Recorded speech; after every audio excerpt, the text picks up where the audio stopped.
We all know कि हमारा Indian education system कैसा है, स्कूल्स कैसे हैं, कैसे हमें सिर्फ पुराना सड़ा गला कन्वेंशनल ज्ञान देके जॉब ओरिएंटेड क्रिएचर बनाया जा रहा है।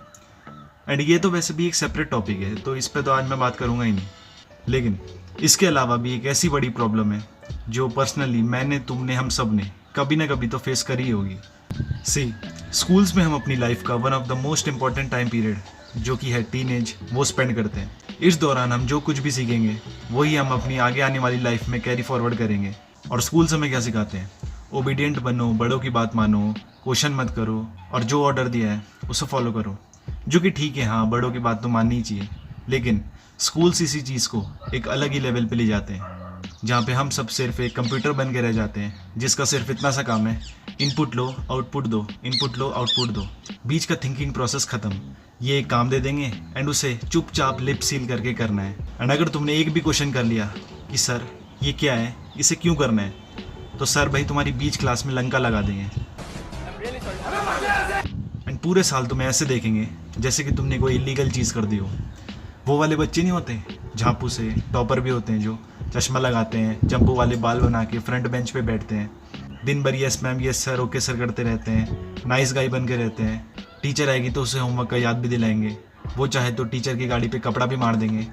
ऐसे ऐसे बच्चे तो चाहिए होते हैं स्कूल्स को, जो कि बस बिना क्वेश्चन करे, बिना दिमाग लगाए, जो भी कमांड मिली है उसको फॉलो करें एक रोबोट की तरह। एंड मैं तुम्हें एक सच बता रहा हूँ, ऐसे बच्चे ख़त्म होते हैं भाई, ख़त्म। रियल लाइफ में निकम्मे होते हैं बिल्कुल। इनमें सिर्फ एग्जाम शीट भरने जितना ही दिमाग होता है। अभी तुम इन्हें 10 रुपये लेके दुकान में भेज दोगे ना, इन्हें हिसाब करना नहीं आएगा, क्योंकि बचपन से घर में, स्कूल में इन्हें हमेशा ऑर्डर ही मिला है। अपना दिमाग इन्होंने कभी लगाया नहीं होता। एंड हिस्ट्री से लेके अभी तक जितनी भी ग्रेट पर्सनैलिटीज़ हैं, ग्रेट रूलर्स हैं, ग्रेट लीडर्स हैं, या फिर वो लोग जिन्होंने अपनी लाइफ में कुछ बड़ा किया, वो सब लाइफ को एक अलग ही नज़रिए से देखते थे, बाकियों से बिल्कुल अलग। तभी तो वो रियल लाइफ में भी बाकियों से अलग बन पाए।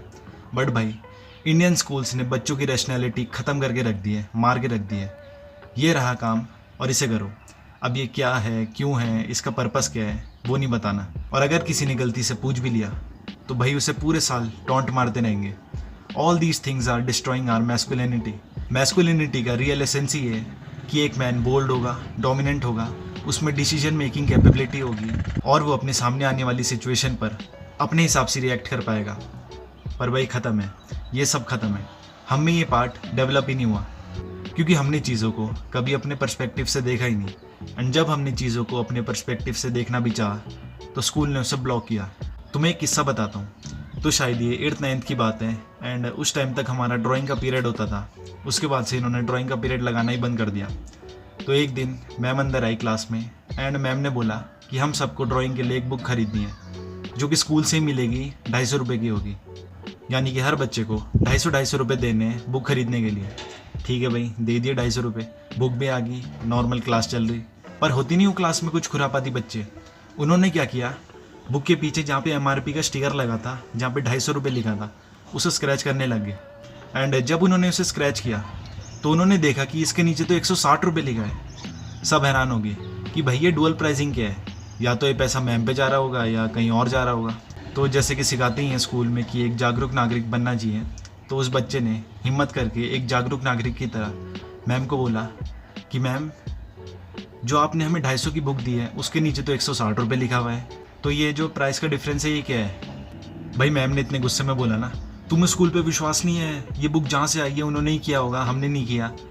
एंड फिर बार बार उस बच्चे पे जा रही, पता नहीं क्या क्या बोल रही, और लास्ट में एक शिटी सा रीज़न दे रही कि ऐसा क्यों किया, वट एवर इट इज़। तो क्या मैम आराम से नहीं समझा सकती थी? 240 बच्चे बुक ले रहे हैं, कोई छोटा नंबर तो है नहीं। लेकिन नहीं, स्कूल को चाहिए डमीज़, जो कि बस मोटी बुद्धि वालों की तरह कमांड को ले, एक्सेप्ट करे और उन्हें आउटपुट निकाल के दे दे बिना चैलेंज किए।